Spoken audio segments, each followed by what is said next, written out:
tôi đã nhận được tín hiệu xuất phát của tổ trọng tài và bắt đầu lượt 3 vòng bảng là trận đấu giữa đội chùa Cái Đuốc Nhỏ 2 và chùa Nha Si Mới 3. Cái Đuốc Nhỏ 2 đường đua bên trái và chùa Nha Si Mới 3 đường đua bên phải. គូប្រកួតលើកទី3ក៏បានចាប់ផ្ដើមក្រុមអាជ្ញាកណ្ដាលគឺថាបានប្រឲ្យទូកចាប់ផ្ដើមដំណើរការហើយហេតុដូច្នេះហើយរវាងក្រុមទូកងកែដួលតូចទី2ពាក់ផ្លាកលេខ6អំនៅខ្សែទឹកខាងឆ្វេងជួបជាមួយនឹងក្រុមទូកងកំពុងបោះត្រាថ្មីទី3ពាក់ផ្លាកលេខ12អំនៅខ្សែទឹកខាងស្ដាំសូមគោរពអញ្ជើញបងប្អូនយើងរងចាំទស្សនានិងជួយទះដៃស្វាគមន៍ផងបាទ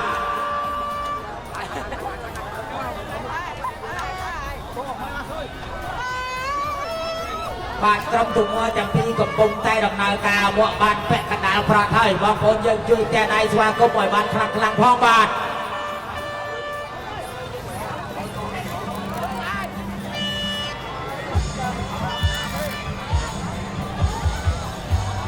ទះដៃស្វាគមន៍ខ្លាំងឡើងបងប្អូនយើង Cái Đuốc Nhỏ 2 hay chùa Nha Si Mới 3, đội nào sẽ giành chiến thắng? Cái Đuốc Nhỏ 2 đường đua bên trái và chùa Nha Si Mới 3 đường đua bên phải. Có động viên đâu hết rồi? Cái Đuốc Nhỏ 2 hay Nha Si Mới 3, đội nào sẽ giành chiến thắng? Chiến thắng sẽ gọi tên đội nào? Cố lên Cái Đuốc Nhỏ 2 Nha Si Mới 3. Cố lên. ដួលតូចទី2នឹងកំពុងបោះត្រាថ្មីសូមខំប្រឹងឡើងបាទ Cố lên. អោតែប្រត់ Dạ vâng, xin chúc mừng đội chùa Cái Đuốc Nhỏ 2 đã giành chiến thắng. បាទសូមស្វាគមន៍ឲ្យក្រុមទូកងកែដកតូចទី2បានទទួលជ័យជំនះលើក្រុមទូកងកំពុងបោះត្រាថ្មីទី3បាទ Trận đấu tiếp theo ở lượt 3 vòng bảng. Trận 34, Sấu Sậy Tà Mông đường đua bên trái và chùa Cài Ron đường đua bên phải. គូប្រកួតលើកទី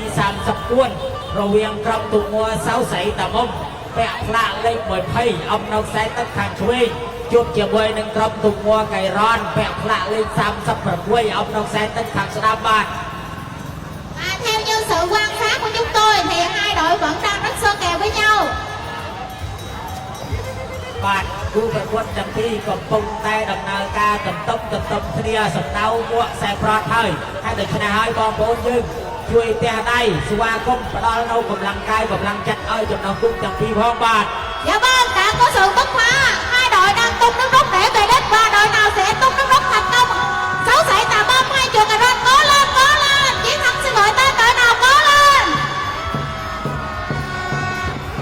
សូមស្វាគមន៍ដំណើរអង្គទាំងពីរគឺថាបានជិតមកដល់ខ្សែប្រត់ហើយបងប្អូនយើងជួយទះដៃស្វាគមន៍បាទ Sấu Sậy Tà Mông hay chùa Cài Ron? Sấu Sậy Tà Mông hay chùa Cài Ron? Cố lên. Và xin chúc mừng sự bứt phá thành công đã giúp cho đội Sấu Sậy Tà Mông giành chiến thắng. Xin chúc mừng. បាទសូមស្វាគមន៍ឲ្យចំណុះទូកតាមុំបានទទួលជ័យជំនះលើក្រុមទូកងកៃរ៉នបាទ Dạ vâng, tiếp theo trận đấu số 3 ở lượt 3 vòng bảng diễn ra giữa đội chùa Đầy Ông đường đua bên trái và chùa Cô Thi Răng Xây 2 đường đua bên phải. គូប្រកួតលើកទី35រវាងក្រុមទូកងនៃអង្គពាក់ផ្លាកលេខ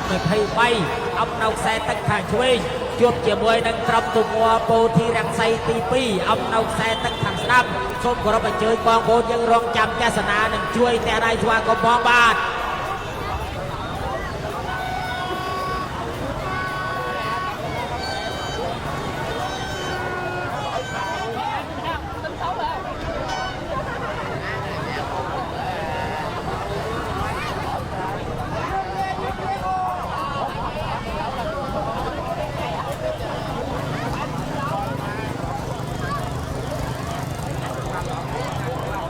Đầy Ông đường đua bên trái và Cô Thi Răng Xây 2 đường đua bên phải và đội nào sẽ giành chiến thắng? Có động viên cả hai đội đâu hết rồi? បងប្អូនយើងជួយទះដៃស្វាគមន៍ខ្លាំងឡើងបាទ Đầy Ông hay Cô Thi Răng Xây 2 chiến thắng sẽ gọi tên đội nào? Cố lên cả hai đội. នៅតែបន្តិចទៀតដល់ខ្សែប្រត់ហើយបងប្អូនយើងជួយខំប្រឹងបាទ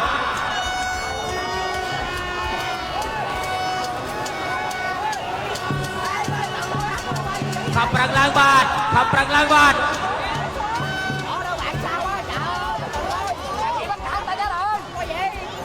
Dạ របស់ក្រុមទុកពោធិរង្ស័យទី2បានទទួលជ័យជំនះលើក្រុមទុកនៃអង្គបាទសូមស្វាគមន៍សូមបងប្អូនយើងជួយតែដៃស្វាគមន៍ខ្លាំងឡើងបាទ Xin chúc mừng đội chùa Cô Thi Răng Xây 2 đã giành chiến thắng.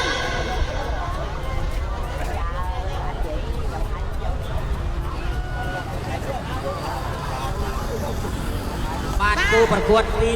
26រវាងក្រុមទូកួទី36អភ័យទោសគឺថាទី36រវាងក្រុមទូកួយ៉ាន់ញ័រពាក់ផ្លាកលេខ37អំនៅខ្សែទឹកខាងឆ្វេងជួបជាមួយនឹងក្រុមទូកួកៃដួតូចទី1ពាក់ផ្លាកលេខ32អំនៅខ្សែទឹកខាងស្ដាំសូមបងប្អូនយើងជួយតែដៃស្វាគមន៍ផងបាទ Trận 36 diễn ra giữa hai đội chùa Bình Nhơn đường đua bên trái và chùa Cái Đuốc Nhỏ 1 đường đua bên phải. Có lên cả hai đội.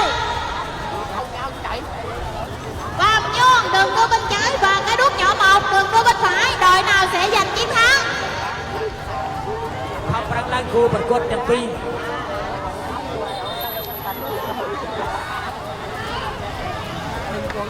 ជួយតែដៃស្វាគមន៍ខ្លាំងឡើងបងប្អូនអើយ Bình Nhơn hay Cái Đuốc Nhỏ 1, đội nào sẽ giành chiến thắng?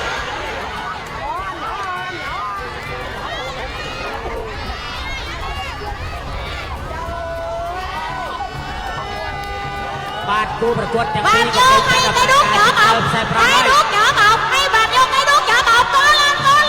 lên. ខំប្រឹងឡើងបាទគូប្រកួតទាំងពីរជិតមកដល់ខ្សែប្រហើយខំប្រឹងអស់ពីចិត្តពីពលឡើងបាទ Bình Nhơn hay Cái Đuốc Nhỏ 1, Cái Đuốc Nhỏ 1 có lên. Bây giờ có lên. Cái Đuốc Nhỏ 1 hay Bình Nhơn có lên. ខំប្រឹងឡើងបាទខំប្រឹងឡើងជិតដល់ខ្សែប្រហើយ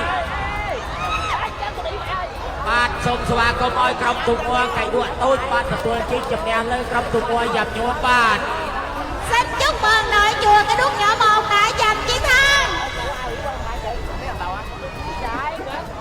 បាទគូប្រកួតទី37រវាងក្រុមទូកួលោកវ៉ាកៅម៉ោបអបនៅខ្សែទឹកខាងឆ្វេងជួបជាមួយនឹងក្រុមទូកួព្រេង3អបនៅខ្សែទឹកខាងស្ដាំសូមបងប្អូនយើងជួយតែដៃស្វាគមន៍ផងបាទ Trận 37 diễn ra giữa đội Long Hòa Cao 1 đường đua bên trái và chùa thứ 3 đường đua bên phải trong bảng C.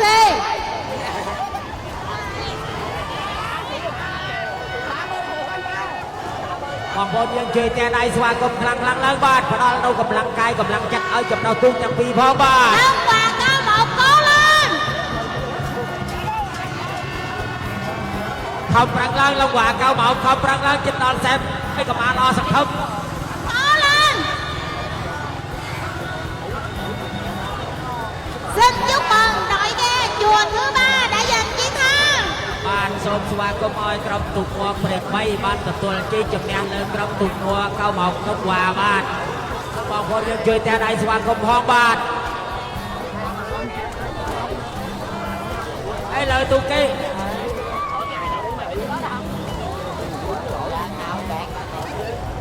បាទគូប្រកួតទី38រវាងក្រុមទូកួសាមគ្គីជួបជាមួយនឹងក្រុមទូកួត្រូវវិចចាស់ទី3ដោយសារក្រុមទូកួសាមគ្គីមិនបានធ្វើដំណើរមកហេតុដូច្នេះហើយក្រុមទូកួទៅវិចទី3អំមកតែមួយអង្គឯងសូមបងប្អូនយើងជួយតែដៃស្វាគមន៍ផងបាទ Long Hòa Cao 1 chúng ta di chuyển nhanh lên nè. Các kia ta đang thi đấu. យើងមានជ្រាំងដល់កំអងត្រឡប់ទៅវិញមានជ្រាំងសិនណា lại cho lên nha Phương ơi.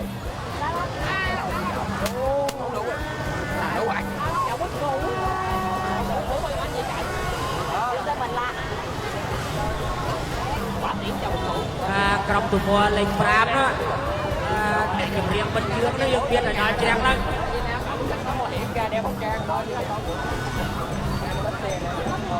Vâng, chùa Trà Vinh Củ Ba. Trước mặt chúng ta là đội chùa Trà Vinh Củ Ba. Xin chúc mừng đội Trà Vinh Củ Ba. បាទសូមស្វាគមន៍ឲ្យក្រុមទូកួត្រូវវិញទី3បានទទួលជ័យជំនះសារក្រុមទូកួសាមគ្គីមិនបានធ្វើដំណើរមកបាទ Trận 39 diễn ra giữa hai đội shop giữa xã Long Thành và tập đoàn 1 và Úc. Shop giữa xã Long Thành đường đua bên trái và tập đoàn 1 và Úc đường đua bên phải. បាទគូប្រកួតទី39រវាងក្រុមទូកួសាប់យឺសាឡុងឋាន แปะพลาดเล่นมือเพลปรปีเอาเอาใส่ตั้งทางช่วยជួบเจียบไว้ในกรมตุงวัวตับดอกหมากว่าเอาแปะพลาดเล่นมือเพลบ้วนเอาเอาใส่ตั้งทางสนามทำรังแล้วมองโบยังจิตดอกใส่ปลอดภัยบาท Sóc giữa xã Long Thạnh hay tập đoàn 1 và Úc đội nào sẽ giành chiến thắng cố lên còn vài mét nước nữa thôi hai đội. Sóc giữa xã Long Thạnh hay tập đoàn 1 và Úc cố lên. Không răng lên bọn bộ nhưng không răng lên chích đòn xe bron ơi. Cố lên. Sóc giữa xã Long Thạnh cố lên. Bắn đi trời. Sao mà lên chân Ban xôm công ơi trong thùng qua tập đoàn ngọc và Úc quan tập tuần ký chụp đeo lơ trong thùng qua sóc giữa xã Long Thạnh ban. Xin chúc mừng đội kia tập đoàn 1 và Úc đã giành chiến thắng. Và trận đấu số 40 diễn ra giữa hai đội chùa Cổ Khía Mới đường đua bên trái và chùa Xà Xiêm Mới 1 đường đua bên phải. គួតលើកទី40រវាងក្រុមទូកួព្រៃជ្រីថ្មីអ្នកផ្លាកលេខ18អំណងសែនទឹកខាងឆ្វេងជួបជាមួយនឹងក្រុមទូកួស្រែសៀមថ្មីទី1ពាក់ផ្លាកលេខ19អំណងសែនទឹកខាងស្ដាំកំពុងតែដំណើរការហើយតែឆ្នះហើយសូមគោរពអញ្ជើញបងប្អូនយើងរងចាំទស្សនានិងជួយទះដៃស្វាគមន៍ខ្លាំងឡើងបាទ Cổ Khía Mới hay Xà Xiêm Mới 1 đội nào sẽ giành chiến thắng? គូប្រកួតទាំងពីរកំពុងតែដំណើរការទន្ទឹមគ្នាហើយដូច្នេះហើយយើងមិនតាន់វាយតម្លៃថាទូកមួយណាទាំងពីជំនះលើទូកមួយណាទេបងប្អូនយើងជួយទះដៃស្វាគមន៍ឡើងបាទ Rồi nó vô quát mà hòn lửng cái xả xuôi. Hòn nó chắc ra nữa đó. Cái chuyện này cũng chuyện chiến thắng đi á. គូប្រកួតទាំងពីរខំប្រឹងឡើងបាទជិតមកដល់ខ្សែប្រដៅបាទ Cổ Khía Mới hay Xà Xiêm Mới 1 đội nào sẽ giành chiến thắng? Cổ Khía Mới đường đua bên trái, Xà Xiêm Mới 1 đường đua bên phải. គូប្រកួតទាំងពីរខំប្រឹងឡើងបាទបងប្អូនយើងជួយទះដៃខ្លាំងឡើង Lên.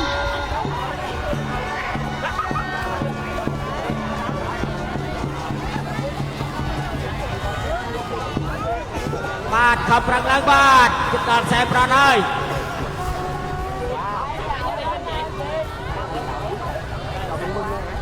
Xin chúc mừng đội chùa Xà Xiêm Mới 1 đã giành chiến thắng. សូមស្វាគមន៍ឲ្យក្រុមទូកួខ្សែសៀមថ្មីទី1បានទទួលជ័យជំនះលើក្រុមព្រៃជ្រីថ្មីបាទ Trận 41 diễn ra giữa hai đội chùa Bô Thi Răng Xây 1 đường đua bên trái và chùa Xà Xiêm Cũ đường đua bên phải. គូប្រកួតលើកទី41រវាងក្រុមទូកួបូធីរក្សីទី1អំនៅខ្សែទឹកខាងឆ្វេងជួបជាមួយនឹងក្រុមទូកួស្រែសៀមចាស់ពាក់ផ្លាកលេខ8អំនៅខ្សែទឹកខាងស្ដាំសូមបងប្អូនយើងជួយទះដៃស្វាគមន៍ផងក្រុមទូកួទាំងពីរកំពុងតែដំណើរការបានពាក់កណ្ដាលផ្លូវហើយបាទ Bị tích sát lại nữa đó.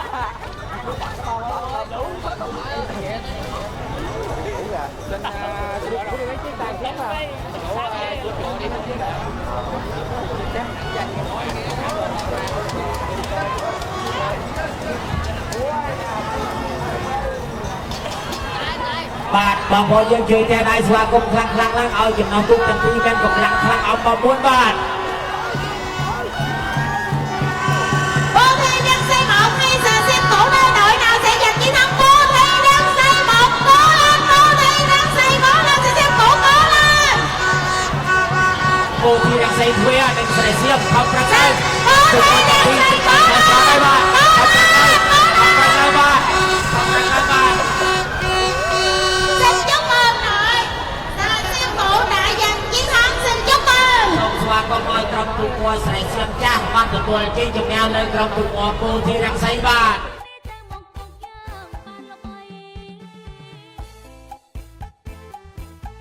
តែ12រវាងក្រុមទូកួត្រវិញចាស់ទី1ពាក់ផ្លាកលេខ33អំនៅខ្សែទឹកខាងឆ្វេងជួបជាមួយនឹងក្រុមទូកួកំពុងបោះត្រាចាស់ទី1ពាក់ផ្លាកលេខ13អំនៅខ្សែទឹកខាងស្ដាំសូមបងប្អូនយើងរងចាំទស្សនាបាទ Trận 42 diễn ra giữa hai đội chùa Chợ Bích Cũ 1 đường đua bên trái và chùa Nha Si Cũ 1 đường đua bên phải. គូប្រកួតទាំងពីរកំពុងតែដំណើរការហើយដូច្នេះហើយសូមគោរពអញ្ជើញបងប្អូនយើងជួយផ្ដល់នូវកម្លាំងកាយកម្លាំងចិត្តឲ្យបានខ្លាំងខ្លាំងឡើងបាទ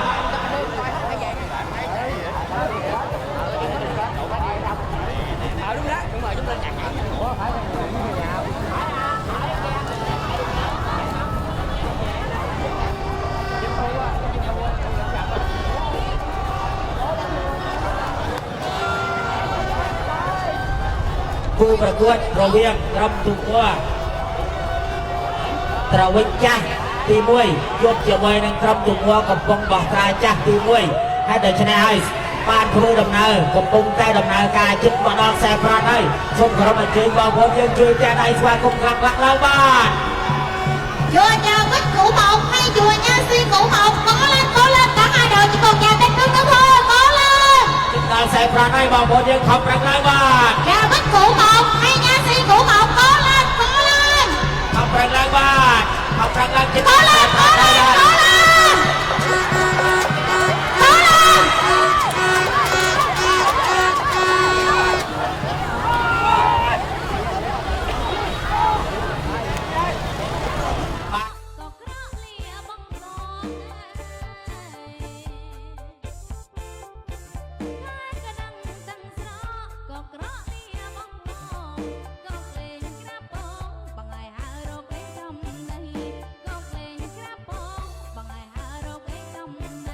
លេខ9អំនៅខ្សែទឹកខាងឆ្វេងជួបជាមួយនឹងក្រុមទូក័រកំពុងបោះត្រាចាស់ទី2វគ្គផ្លាកលេខ14អំនៅខ្សែទឹកខាងឆ្វេងកំពុងតែដំណើរសម្រាប់20ទូកកំពុងបោះត្រាចាស់អំនៅខ្សែទឹកខាងស្ដាំកំពុងតែដំណើរការហើយដូច្នេះសូមបងប្អូនយើងជួយតែដៃស្វាគមន៍បងបាទ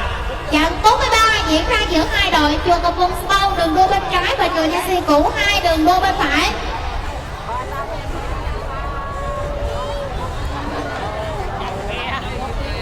គូប្រកួតទាំងពីរកំពុងតែដំណើរការបានពាក់កណ្ដាលប្រត់ហើយហើយដូច្នេះហើយគឺថាសូមអញ្ជើញបងប្អូនយើងជួយតែដៃស្វាគមន៍ខ្លាំងៗផងបាទ Công Bông Sâu hay Nha Si Cũ hai. Công Bông Sâu đường đua bên trái, Nha Si Cũ hai đường đua bên phải. Đội nào sẽ giành chiến thắng? Có lên cả hai đội. គូប្រកួតទាំងពីរកំពុងតែដំណើរការជិតមកដល់ខ្សែប្រត់ហើយយើងមិនអាចដឹងថាទុកមួយណាឈ្នះទុកមួយណាចាញ់ទេរងចាំបន្តិចទៀតបាទ Có lên chỉ còn vài mét nữa thôi. Có lên. Công Bông Sâu hay Nha Si Cũ hai có lên. ខំប្រឹងឡើងបាទខំប្រឹងឡើងជិតដល់ខ្សែប្រត់ហើយខំប្រឹងឡើងបាទ Cũ hai có lên. ខំប្រឹងឡើងបាទ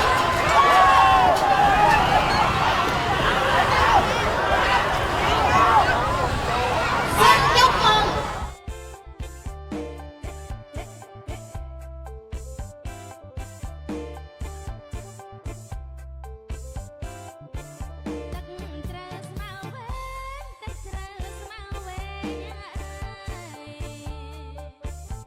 ផ្លាកលេខ16អំនៅខ្សែទឹកខាងឆ្វេងជួបជាមួយនឹងក្រុមទូក័រស្រែសៀមថ្មីទី2វគ្គផ្លាកលេខ21អំនៅខ្សែទឹកខាងស្ដាំហើយដូច្នេះហើយក្រុមទូក័រទាំងពីរកំពុងតែដំណើរការហើយដូច្នេះសូមគោរពអញ្ជើញបងប្អូនយកទាំងដៃស្វាគមន៍ផងបាទ Trận 44 diễn ra giữa hai đội Ngân Rích Cà Nhung và Sim Mới 2. Ngân Rích Cà Nhung đường đua bên trái, rồi Sim Mới 2 đường đua bên phải.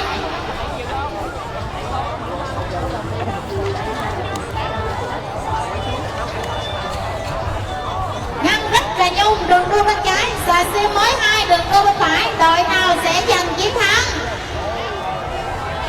ក្រុមទូក័រងាំងរិទ្ធនៅខាងឆ្វេងជួបជាមួយនឹងក្រុមទូក័រស្រែសៀមថ្មីអំនៅខ្សែទឹកខាងស្ដាំហើយដូច្នេះហើយគឺថាសូមបងប្អូនយើងជួយតែដៃស្វាគមន៍ជិតមកដល់ខ្សែប្រត់ហើយបងប្អូនយើង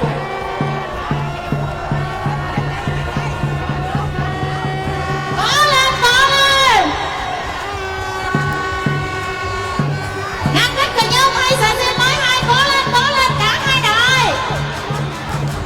ខំប្រឹងឡើងក្រុមទូក័រទាំងពីរបានជិតដល់ខ្សែប្រត់ហើយ Có lên. Xin chúc mừng đội kia và Sim Mới 2 đã giành chiến thắng. បាទសូមស្វាគមន៍ឲ្យក្រុមទូក័រស្រែសៀមថ្មីទី2បានជួយជាជំនះលើក្រុមទូក័រងាំងរិទ្ធខាងយូបាទ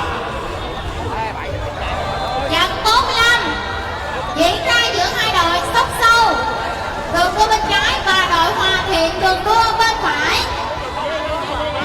គូប្រកួតលើកទី45រវាងក្រុមទូកបង្មូលអបដល់ខ្សែទឹកខាងឆ្វេងជួបជាមួយនឹងក្រុមទូកវ៉ាធៀងអបដល់ខ្សែទឹកខាងស្ដាំបាទ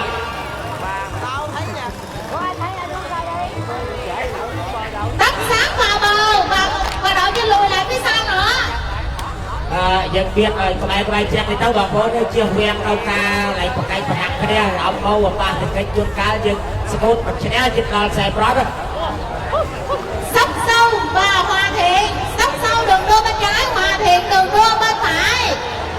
ក្រុមទូកបង្មូលអបដល់ខ្សែទឹកខាងឆ្វេងជួបជាមួយនឹងក្រុមទូកវ៉ាធៀងអបដល់ខ្សែទឹកខាងស្ដាំបាទ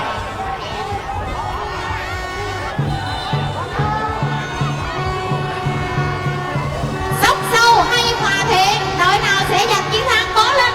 cả hai đội. ក្រុមទូកទាំងពីរបានជិតមកដល់ខ្សែប្រត់ហើយខំប្រឹងឡើងបងប្អូននៅបន្តិច Cố lên, có một chút nữa thôi là chúng ta sẽ biết được đội nào sẽ giành chiến thắng. Cố lên. ឡើងបាទខំប្រឹងឡើងបាទខំប្រឹងឡើង Sóc sâu hay Hòa Thiện, Sóc sâu hay Hòa Thiện. Cố lên. Và xin chúc mừng đội Hòa Thiện đã giành chiến thắng. Xin chúc mừng. បាទសូមស្វាគមន៍ឲ្យក្រុមទូកវ៉ាធៀងបានទទួលជ័យជំនះលើក្រុមទូកបង្មូលបាទ Trận 4-6 diễn ra giữa hai đội Học viện Phật giáo Nam Tông Cần Thơ đường đua bên trái và chùa Ô Chân Cung Sao Một đường đua bên phải. គូប្រកួតលើកទី46រវាងក្រុមទូកវិទ្យាស្ថានអបដល់ខ្សែទឹកខាងឆ្វេងជួបជាមួយនឹងអូជុំវង្សាទី1អបដល់ខ្សែទឹកខាងស្ដាំបាទ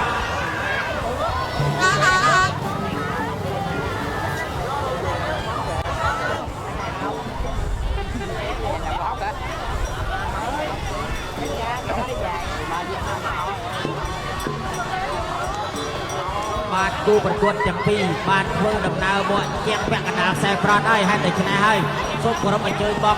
ជួយតែដៃស្វាគមន៍ដើម្បីផ្ដល់នូវកម្លាំងកាយកម្លាំងចិត្តឲ្យចំណងទូកទាំងពីរផងបាទ Học viện Phật giáo Nam Tông hay chùa Ô Chân Cung Sao Một chiến thắng sẽ gọi tên đội nào cố lên chỉ một vài mét nước nữa thôi. Và chúng ta đã thấy hình ảnh toàn nước tung trắng xóa và từ từ đội Ô Chân Cung Sao Một đã bứt phá và đã giành chiến thắng chung giữa đội trước đội Học viện Phật giáo Nam Tông. Xin chúc mừng đội Ô Chân Cung Sao Một. Xin chúc mừng. បាទសូមស្វាគមន៍ឲ្យក្រុមទូកអូជុំវង្សាទី1បានទទួលជ័យជំនះលើក្រុមទូកវិទ្យាស្ថានបាទសូមបងប្អូនយើងជួយចែកដៃស្វាគមន៍ផងបាទ Trận 47 không kém phần sôi nổi và hấp dẫn diễn ra giữa hai đội chùa Cái Đuốc Lớn 2 đường đua bên trái và chùa Trà Bích Cũ 2 đường đua bên phải. គូប្រកួតលើកទី47រវាងក្រុមទូកកៃដួធំទី2អបដល់ខ្សែទឹកខាងឆ្វេងជួបជាមួយនឹងក្រុមទូកត្រូវពុកចាស់ទី2អបដល់ខ្សែទឹកខាងស្ដាំសូមគោរពអញ្ជើញបងប្អូនយើងជួយតែដៃស្វាគមន៍ផងបាទ Cái Đuốc Lớn 2 đường đua bên trái chùa Trà Bích Cũ 2 đường đua bên phải. Đội nào sẽ giành chiến thắng chúng ta cùng xem và cổ vũ cho cả hai đội. គូប្រកួតទាំងពីរកំពុងតែដំណើរការហើយតែឆ្នះហើយសូមគោរពអញ្ជើញបងប្អូនយើងជួយតែដៃអបអរសាទរស្វាគមន៍ឲ្យចំណងទូកទាំងពីរផងបាទ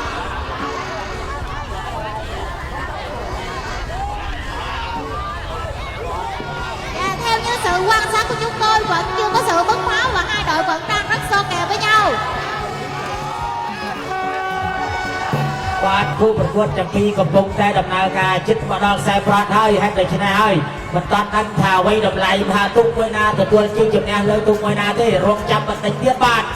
Cái Đuốc Lớn 2 hay Trà Bích Cũ 2 Cái Đuốc Lớn 2 hay Trà Bích Cũ 2 cố lên cố lên cố lên cố lên.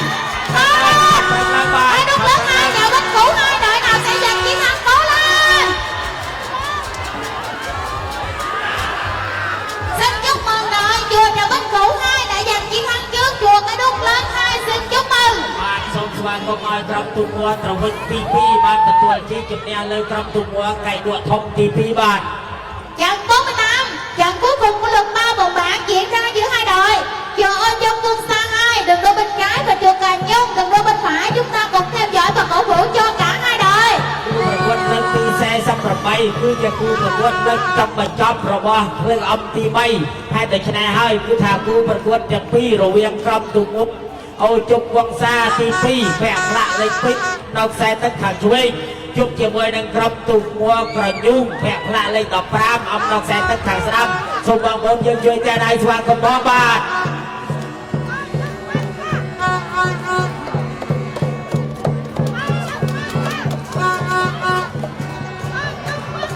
Cố lên, ô trong cung sai và cả nhung cố lên hai đội. Đội nào sẽ giành chiến thắng? Ô trong cung sai đừng đưa bên trái, cả nhung đừng đưa bên phải. Đội nào sẽ giành chiến thắng? Cố lên, cố lên, cố lên. ขอบคุณล่างบ้านขอบคุณล่างผู้ประกวดจะพี่ขอบคุณล่างบ้าน Ô trong cung sai hay cả nhung, ô trong cung sai hay cả nhung cố lên, cố lên, cố lên. ขอบคุณ Cố ล่างบ้าน lên, cố lên. Xin chúc mừng đội Cà Nhung đã giành chiến thắng cho đội chùa Ô Chung Cung Sa Hai. បាទសូមស្វាគមន៍ឲ្យក្រុមទូកមួកញូងបានទទួលជ័យជំនះលើក្រុមទូកមួអូជុំក្រុមសាទី2បាទ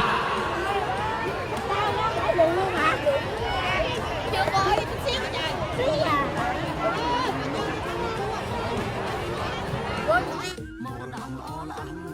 จังจังโบราณเชื่อนาไทยนาเนียนนามรดกอลังจังจัง